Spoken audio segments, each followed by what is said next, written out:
Bonsoir, chose promis, chose due. Donc parlons de la diète. C'est vrai que depuis le début, beaucoup de gens me demandaient la diète, et depuis, je n'ai pas eu le temps. Donc ce soir, j'ai bloqué ma femme, je lui ai dit, voilà, allez, au boulot, au charbon. Alors, que dire à propos de ma diète? Donc là, je vais parler de ma propre diète, de ma propre philosophie concernant ma diète et la diète en général. Donc, quand j'ai démarré la préparation, je l'ai démarré à 19 semaines. Je pesais, je me dis 40 notes, je pesais 113 kilos. 113 kilos, donc j'étais à 300 grammes au niveau des hydrates de carbone, en protéines j'étais à 210, et en fat j'étais à 50. Et c'est vrai que ça avait surpris pas mal de personnes en me disant, bah tiens, pour ton gabarit, 300 grammes, c'est pas beaucoup. Pourquoi? Effectivement, ça peut sembler pas beaucoup pour mon gabarit, mais je me connais. Moi, ça fait 25 ans que je fais ce sport, donc il y a eu beaucoup de recherches, d'essais, de choses, et j'ai trouvé que 300 grammes, c'est ce qui me convient. Plus que ça, je me transforme en Bob l'éponge.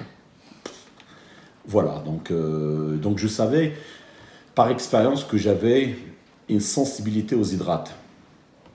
Donc à partir de là, je savais qu'il ne fallait pas monter plus. Après, en venant ici aux États-Unis, je suis tombé sur ce lab qui s'appelle Molecular Testing Lab. En fait, c'est de l'ADN.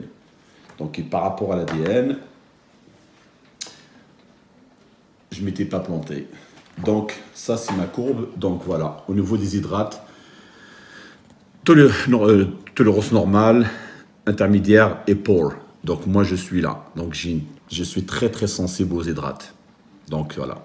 Donc ça prouve juste que par rapport à mon expérience, j'avais raison. C'est vrai que souvent j'aime bien utiliser un petit peu la science, surtout par rapport à l'ADN. On ne peut pas vraiment se planter et me confirmer des choses que je savais. Donc là, c'est plutôt le tampon final. Ok.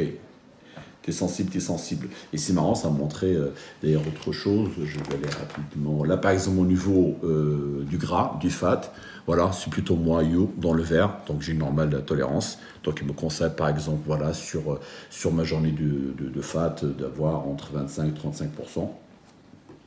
Conseil de l'huile d'olive marocaine. Oui, ben, va la trouver ici. Hein. Il y a beaucoup de tricheries, malheureusement. Pas facile de trouver de l'huile marocaine ou espagnole. Ah, inflammation. Et ben voilà. J'ai un gros risque d'inflammation qui est de 60%. Donc, alors que oui, j'ai une inflammation dans le corps. Voilà, la science encore à parler. Donc, il y a des sciences qui tiennent la route, il y a des sciences un peu bidons. La caféine, voilà, donc je métabolise la caféine super rapidement, donc ça c'est plutôt moi, voilà, fast métabolisme, ça aide, et c'est vrai que c'est pour ça que je ne supporte pas trop les stimulants, car ça me rend pas bien, le palpitant monte au plafond, et j'ai plutôt envie de commettre des meurtres, donc je me suis dit, bon bah, il vaut mieux ne pas prendre ça. Bon, et c'est juste surtout le feeling, comment je me sens, on dirait, comme je le dis souvent, on dirait un fauve dans une cage. Donc voilà, ça c'est concernant la caféine. Maintenant, lactose. Bon bah, ça va pas du tout. Donc c'est marrant, hein, c'est après ça, on le connaît tous. Hein. Donc c'est clair que j'essaie de boire un verre de lait. C'est clair que je vais courir rapide. Ça va être l'éclair. Tiens, pour l'alcool, apparemment, j'ai une bonne tolérance à l'alcool. Pour ça, j'ai jamais essayé. Il va falloir peut-être s'y mettre. Ah là là. Vitamine B6, voilà, donc je suis très low, donc c'est pour ça que je me supplémente aussi en vitamine B6. Voilà, vous voyez ici, lower. Voilà, vitamine A, je suis bien. Vitamine D, je suis très bien. B12.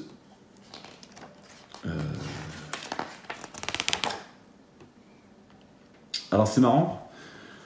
Donc là, en fait, moi je suis plutôt dans le sprint, les gènes d'un sprinter. Donc moi, c'est plutôt le speed and power. Je ne suis pas un athlète endurant. Très intéressant. Très intéressant. Donc plutôt Étonnamment, moi... parce que tu dis toujours à l'entraînement, tu es un diesel et tu aimes bien prendre ton temps.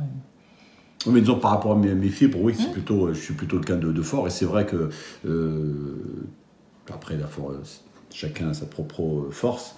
Mais c'est clair que, voilà, comme je suis beaucoup habitué à travailler en high intensité, en gros volume, que j'ai jamais vraiment cherché faire trop de max et tout ça, parce que bon, c'est plutôt mon squelette, c'est mon squelette qui n'a pas été fait à la base pour ce sport, parce que j'ai un squelette qui est assez fragile, assez poreux. Pour perdre de la graisse, donc moi, dans mon cas, bon, bah, il faut mixer l'entraînement muscule et le cardio.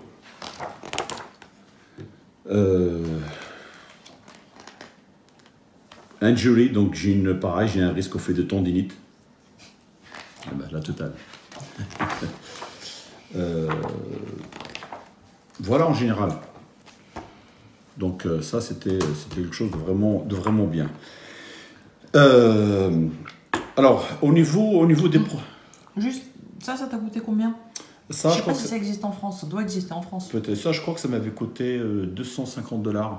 Mais comme j'avais été de la part de Neil, je crois que j'ai eu une petite réduction, mais voilà, là-bas, je crois que c'était $250. C'est pas prescrit par un médecin, c'est un truc que tu as fait sur Internet, avec un labo qui vend ça sur Internet, c'est ça? Mais je suis sûr peut-être qu'on peut en trouver, hein. Je sais pas, si maintenant il y a tellement de choses. Au niveau protéines, moi en général, j'essaye de mettre entre 1,5 g jusqu'à 2,5 g par kilo de poids de corps, pas plus que ça. Je trouve que c'est inutile d'aller à des 3-4 grammes, voilà, par forcer trop sur les reins déjà, rien qu'avec un taux de protéines assez élevé, on peut se flinguer les reins, hein, sans parler des anabolisants stéroïdes. Donc je pense pas que c'est utile d'être à un taux très élevé, et même en prenant des produits, c'est pas parce qu'on prend du produit fixement, on fixe beaucoup plus qu'il faut être trop élevé.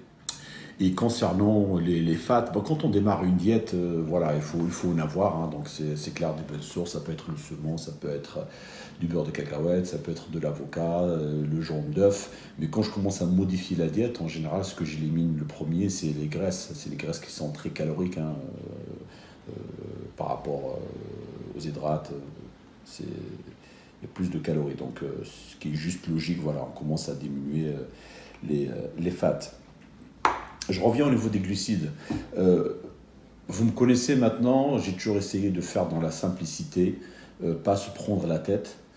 Parce qu'honnêtement, voilà, je sais qu'il y a certains coachs en France, parce que j'ai eu l'occasion de travailler avec des athlètes qui ont travaillé avec ces coachs avant. Et quand je vois par exemple un petit déjeuner est composé de 15 à 20 articles, choses différentes, je trouve que c'est juste une prise de tête pas possible, quoi. Pourquoi se compliquer la vie, quoi? On fait du bodybuilding. Notre sport, c'est un sport de répétition. Tout ce qu'on fait est répétitif. Donc, il faut avoir une source en hydrates, une source en protéines, une source en fat. Surtout, pourquoi avoir un petit déjeuner avec des œufs, avec du flocon d'avoine, avec du riz, avec du steak, avec du fromage de chèvre, avec des cracottes, avec des biscottes, avec... Voilà, c'est complètement stupide. Et surtout qu'après, au niveau de la facture, ça y va, parce que ces personnes les envoyaient, les acheter dans les magasins bio.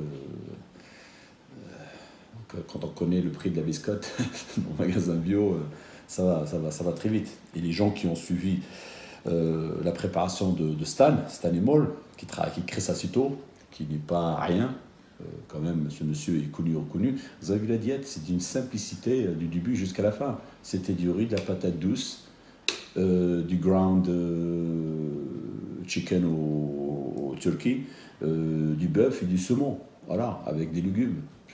C'est tout, c'était aussi simple que ça. Donc, c'est pas parce que dans l'alimentation d'un culturiste ou certains pros, ils ont de la patate douce, qu'il faut absolument manger de la patate douce. Si votre corps tolère, il n'y a pas de problème. Mais si ça vous ballonne, ça vous donne des gaz et tout ça, votre corps, il vous parle, il faut savoir l'écouter. Voilà, pourquoi se faire chier, voilà, pourquoi se compliquer, si on peut manger de la patate rouge à la place de la patate normale, des flocons d'avoine, si là, qui c'est qui a dit que les flocons d'avoine, fallait que tous les culturistes le prennent au petit déjeuner? Non, moi ça fait des années que mon petit déjeuner c'est toujours du riz, du riz jasmin. Et ça me convient très bien. Là, depuis le début de ma préparation jusque-là, je ne tourne que au riz jasmin. Du matin, pas jusqu'au soir, mais la majorité de mes repas c'est que ça. C'est ma seule source d'hydrates. C'est vrai qu'au début j'avais des flocons d'avoine après l'entraînement. Pareil, c'est marrant parce que les flocons d'avoine en général, il n'y a pas de gluten. Mais il y a des marques où il n'y a pas c'est gluten free. Donc j'ai remarqué qu'avec le temps, en mangeant, en achetant juste des flocons d'avoine normaux, bon, bah, ça me ballonnait, j'avais du mal à digérer, j'avais pas faim pendant 5 heures, 6 heures. Et c'est vrai que depuis que je suis passé aux flocons d'avoine gluten free, alors là c'était le jour et la nuit. Donc voilà, c'est tout ça pour vous dire. Ne vous compliquez pas la vie. Le plus important, en fait, ce n'est pas de faire 5 repas ou 6 repas ou 10 repas dans la journée, c'est comment on assimile ces repas-là. Si vous mangez 6, mais vous ne les assimilez que 2 ou 3, le reste, ça part juste dans le guichet, quoi. J'ai un ami à moi, très cher à mes yeux, Jonathan Le Saint, où sur une préparation, on essaie vraiment de prendre du poids. Donc forcément, j'essaie de le gaver un maximum. Mais le pauvre, il n'assimile pas tous ces repas-là, il ne le digérait pas. Il me dit, Mousse, j'ai la bouffe qui est bloquée là à chaque repas. Donc on fait quoi? Et on va continuer encore à forcer. Il va à l'entraînement, il a du mal à s'entraîner parce qu'il n'a pas digéré. On rajoute du Waxinès ou du Vitargo ou autre chose pendant l'entraînement. Bah, forcément, l'entraînement, ça n'a pas été terrible. On finit, on rajoute encore des biberons. Donc à un moment donné, je dis, bah, tu sais quoi, on va redescendre, on va réduire, ça ne sert à rien du tout, quoi. Le plus important, c'est d'assimiler ces repas-là, c'est d'être capable de s'entraîner et d'avoir assez d'énergie, assez de force, et rien ne perturbe en fait le système digestif et les entraînements, c'est ça le plus important. Donc voilà, il faut être à l'écoute de votre corps. Si vous mangez du riz blanc et que tout va bien, vous l'assimilez, ça ne vous ballonne pas, eh ben gardez-le. Si vous mangez du flocon d'avoine, et c'est la même chose. Si vous mangez des patates ou des lentilles ou j'en sais quoi, mais après vous êtes prêt à exploser, c'est que ce n'est pas pour vous. Et si vous travaillez avec un coach, c'est pour ça qu'il faut donner aussi le bon feedback. Si vous marquez dans votre diète, bah voilà, repas 3, patate douce, mais ça ne passe pas, il faut lui dire, ok, bah ça passe pas, j'ai du mal à les digérer. Il faut donner aussi des bonnes explications, c'est pas juste faire la diva en disant j'aime pas ceci, j'aime pas cela. Donc voilà, c'est toujours dans la simplicité. Au niveau de la protéine, c'est clair que c'est bien d'avoir des sources différentes parce que, à part le blanc d'œuf qui est vraiment le plus complet au niveau des acides aminés, donc c'est bien d'avoir des sources différentes tout au cours de sa journée. Personne n'a dit aussi qu'il fallait démarrer la préparation juste avec du poisson, du blanc d'œuf et du poulet. Non, il faut bien garder un repas avec de la viande rouge, voir comment son corps réagit par rapport à ça, la perte de poids. Là, par exemple, voilà, jusqu'au début, j'avais toujours mon dîner, c'était avec du saumon. Le saumon, voilà, c'est un poisson gras, donc les oméga 3, non seulement ça aide le système hormonal à continuer à bien fonctionner, ça aide sa propre production de testostérone à se faire, et en même temps, ça nous permet de rester rempli à cause du fat qu'il y a dedans. Voilà, donc après, j'ai commencé à modifier ma diète. En fait, moi, quand je modifie ma diète, c'est un paramètre à la fois. Donc, au début, c'était un petit peu les fats. Après, ça commence au niveau des hydrates. Donc, du 300, je suis passé à 250, je suis descendu. Et c'est vrai que j'ai fait l'erreur en étant à 125 et je suis resté longtemps à 125. Et c'est là où mon métabolisme a commencé à se bloquer. Et c'est vrai qu'en partant à Las Vegas pour Mister Olympia, je me suis dit, il y a des signes, il va falloir vraiment que je relance mon métabolisme, sachant que j'ai fait ça pendant 3 ou 4 semaines, plus le cardio, plus l'entraînement dur, rajouter du riz ou un peu d'avocat, ça n'allait pas le faire. Donc c'est pour ça que je me suis fait plaisir dans les buffets et autre chose, dans l'objectif vraiment de relancer mon métabolisme. J'ai fait la même chose en partant après en Californie pendant une semaine. Et donc, à mon retour, je crois, 6 semaines avant, c'est là où j'ai décidé, j'ai dit, ok, je ne suis pas objectif avec moi-même. C'est clair que c'est très dur de se préparer tout seul. Je suis assez bon avec mes athlètes, avec les gens avec qui je travaille, parce que j'ai du recul. Mais quand il s'agit de sa propre personne, moi, je suis quelqu'un de très sévère avec moi-même. Je suis très dur. Et comme j'ai cette capacité de souffrir entre guillemets, de ne pas râler, de ne pas se plaindre. Donc ouais, moi tu peux me mettre à 0 carbs pendant un mois, je vais rien dire. Hein. Et il y a des gens, je pense, qui savent que quand je me suis préparé avec Jean-Michel Sorel à l'époque, où il m'a mis au poisson 5 repas par jour, sans légumes du matin au soir, où ma peau commence à sentir la marée montante et j'avais plus de colonne vertébrale, c'était plutôt une arête. Et là, je peux dire que c'était dur. Pendant 3 semaines d'affilée, je me rappelle, je me levais le matin, rien qu'à l'idée de savoir comment petit déjeuner c'est du poisson, j'avais pas envie de quitter mon lit. Hein.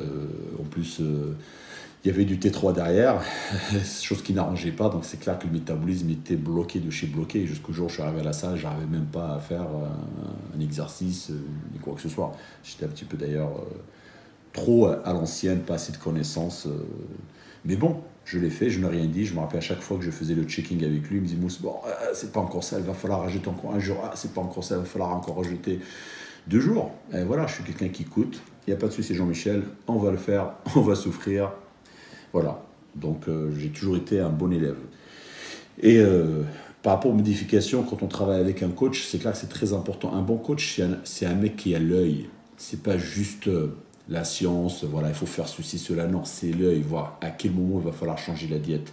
L'aspect musculaire, les rondeurs, la texture, c'est tout ça. Et ça, on l'a pas. Ça, on va pas à l'école et on vous apprend les lignes. Hein. C'est l'expérience. C'est l'expérience. Ça ne s'acquiert pas comme ça.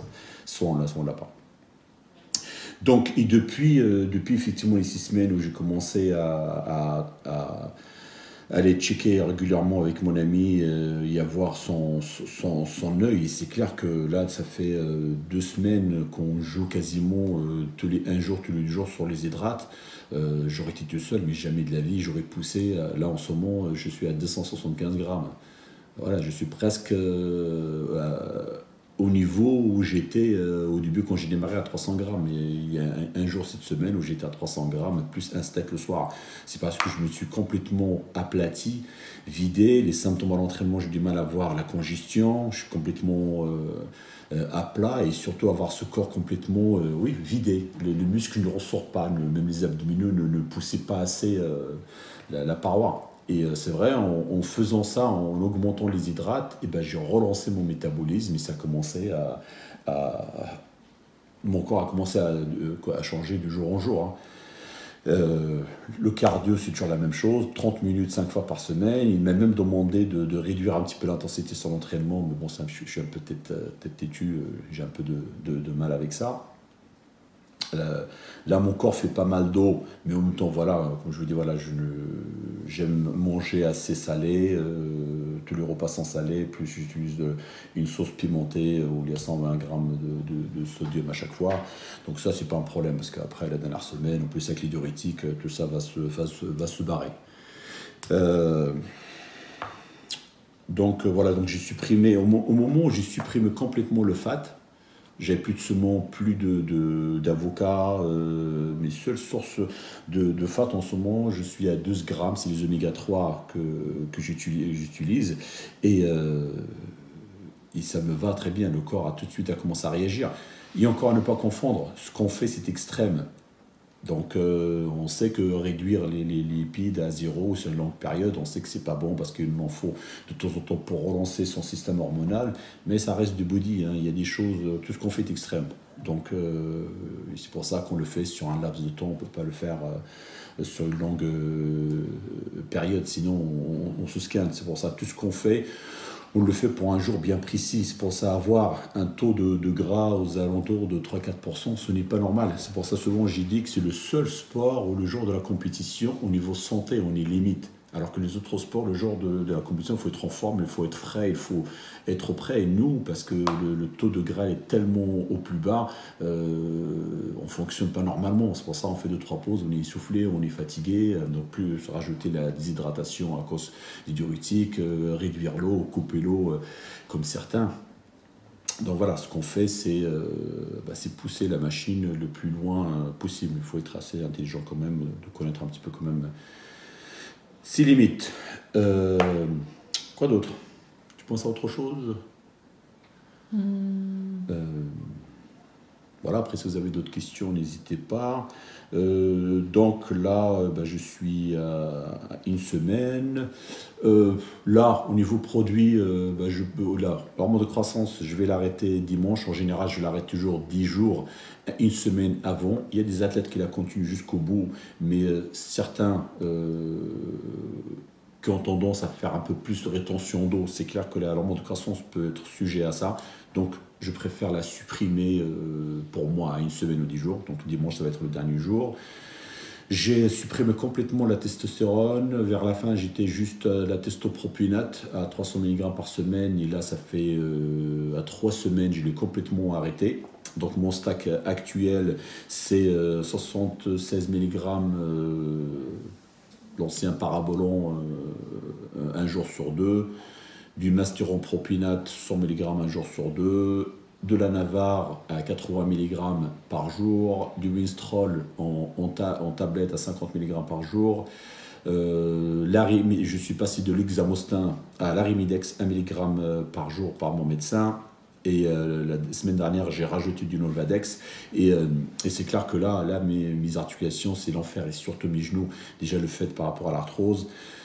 Ne pas manger du gras et rajouter en fait les anti-oestrogènes, là, ça couine. Ça couine, c'est horrible. Donc c'est pour ça, pareil, prendre des anti-oestrogènes sur une longue période, c'est pas bon non plus pour les articulations, pour les os. Cinemel, je suis à 50 mg. Le Clen, je suis juste à 80 microgrammes. J'essaie de monter un peu plus à 120 microgrammes. Je l'ai fait, je crois, sur deux jours et ça n'allait pas du tout.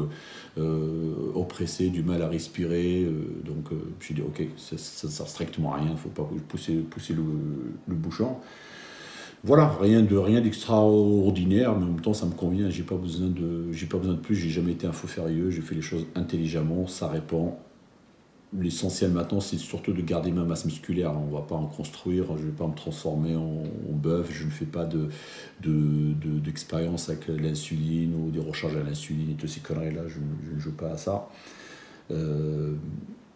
Donc, voilà, plus une semaine à bien gérer comme il faut, essayer de rester le plus calme possible pour ne pas stresser, parce que là en ce moment, c'est vrai que mon cortisol, je ne sais pas s'il est haut, il est bas ou il est bas, sachant qu'il était très bas il y a 5 ans, et en même temps je n'ai rien fait vraiment pour régler, faire beaucoup de repos, beaucoup de sérénité, beaucoup de calme, c'est pas mon cas, donc à mon avis il doit être encore dans les chaussettes. Donc j'avais pensé à prendre un bloqueur de cortisol, mais bon pareil, voilà, si je ne l'ai pas et il est déjà dans les chaussettes, je vais bloquer quoi? Mes orteils. Voilà, très simple. Hein. Donc là, c'est le visuel. Quand on fait un changement, on le fait un paramètre à la fois. On ne change pas plein de choses parce que on ne sait pas ce qui a marché, ce qui ne marchait pas. Si on commence à changer le cardio, à réduire les hydrates, à réduire les lipides, et ça, voilà, on ne sait pas ce qui fonctionne, ce qui ne fonctionne pas. Donc pour l'instant, je sais que c'est juste les hydrates à jouer avec, tout dépend comment je me sens chaque jour. Mais c'est marrant, au cours d'une journée, je vais être bien, 3 heures après, je vais être dégueulasse, 1 heure après, je vais être bien. Donc c'est pour ça que Noël me sert beaucoup. Donc c'est pour ça que cette semaine, je vais continuer à lui envoyer les photos là tous les jours. Et mercredi, ce que je lui dis, mercredi, je lui envoie les photos le matin et le soir. Je vais aller encore voir mon ami pour faire encore 1 heure de posing parce qu'aujourd'hui c'était terrible. Franchement, voilà, j'ai encore appris plein de petits détails, d'astuces, comment placer le bassin, comment placer les pieds et tout. On en apprend toujours. C'est vrai que j'ai eu de la chance d'apprendre avec des gens extraordinaires du milieu, dont mon papa Guy Ignace, Serge Nubret, Yvon Bermal, Chris Cormier. Donc c'était bien, mais bon, on apprend toujours des choses. Donc voilà, et comme ça, le mercredi soir, effectivement, j'irai faire ma dernière séance dans sa salle, comme ça en même temps il va voir les photos le matin à jeun, mais il va nous voir aussi après l'entraînement, voir ce que ça donne. Le jeudi, ça va être repos. Normalement, soyez au rendez-vous, allez sur la page de Mousse Bella, donc je ferai un live Facebook avec lui, donc je pense que ça va être intéressant et marrant. Et après, se préparer les gamelles, tout ce qu'il faut, et on part vendredi matin. Euh, voilà, on arrive à la fin. On arrive à la fin. Beaucoup de gens me disent oui, je l'avais déjà dit tout à l'heure, accroche-toi. Mais non, moi je suis aux anges. Hein. Je suis aux anges. Ce que je fais, j'ai rêvé de le faire. Et honnêtement, j'ai beaucoup d'espoir après la compétition. Et une fois avoir fait le placement dans les genoux, si ça marche bien, là c'est clair que c'est bien parti. Et c'est vrai que j'ai une tête qui n'arrête pas de me dire de tenter le classique physique.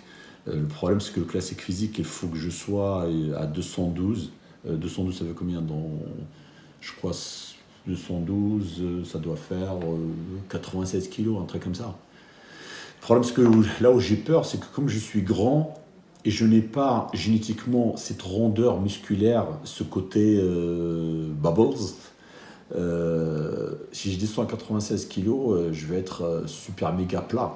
À part si la pesée se fait par exemple 2 jours avant la compétition, j'aurai assez le temps pour me recharger et créer l'illusion. Mais c'est vrai que c'est une catégorie qui me plaît parce que c'est juste moi, sachant que c'est pas maintenant que je vais rajouter 10 kilos de masse musculaire, c'est pas 44 ans. J'ai déjà de la chance franchement de voir avec cette préparation que là, je ne me souviens pas trop sur mon corps. Hein. J'avais vraiment peur de ça. J'avais d'avoir les pectoraux qui tombent, la peau, tout ça, la peau sur le bas du ventre. Mais bon, j'ai de la chance d'avoir une belle peau apparemment qui est toujours plaquée. Le physique n'a pas trop bougé. Hein. Donc je vais d'ailleurs poster une petite photo comparaison que j'ai faite hier soir entre ma dernière compétition à l'Emerald Cup, le jour de la compétition, une photo que j'ai prise il y a 2 semaines. Et franchement, je l'ai envoyé à quelques amis proches de moi et ils étaient agréablement surpris, ils ne s'y attendaient pas du tout à ça. Et ça m'a fait beaucoup chier, non, ça m'a fait beaucoup chaud au cœur. Et voilà, hein, il y a beaucoup de larmes derrière, beaucoup de travail, beaucoup de croyances. Mais voilà, j'ai jamais lâché l'affaire. Et comme je dis encore tout à l'heure, il y a pire dans la vie. Il y a des vraies souffrances dans la vie. De quoi je souffre et tout ça, bon, c'est rien. C'est rien contrairement à d'autres personnes. Il faut relativiser les choses. Et je peux vous dire aussi que j'ai connu vraiment d'autres souffrances. J'ai connu vraiment ce que c'était la souffrance. Pour moi, la vraie souffrance, c'est de ne pas avoir quelqu'un pour vous couvrir. Ça c'est une vraie souffrance de ne pas d'avoir perdu ses parents très jeunes. Ça, c'est une souffrance de ne pas avoir à manger quand on a faim. Ça, c'est la vraie souffrance. Actuellement, d'avoir des membres de sa famille qui sont jaloux de la réussite, de ma réussite, ça fait mal au cœur. Parce que je ne comprends pas. Donc je connais ces vraies souffrances. Et je pense que c'est ça aussi qui m'a donné cette force en moi, cette volonté de ne jamais baisser les bras, d'avancer, de continuer à y croire et de ne laisser rien me détruire. Et des fois je me dis presque, je remercie la vie de m'avoir donné tous ces obstacles-là, parce que ça fait du moins le bâton que je suis aujourd'hui. Donc c'est pour ça que c'est vrai que ça me convient parfaitement ce qu'on dit, que tout ce qui vous ne suit pas vous rend fort. C'est clair et net. Donc voilà. Donc il ne faut pas trop se plaindre, comme je l'ai dit. Il y a toujours pire dans la vie. Voilà, il faut toujours positiver et profiter de la vie. Voilà. Bon, un grand merci et à bientôt.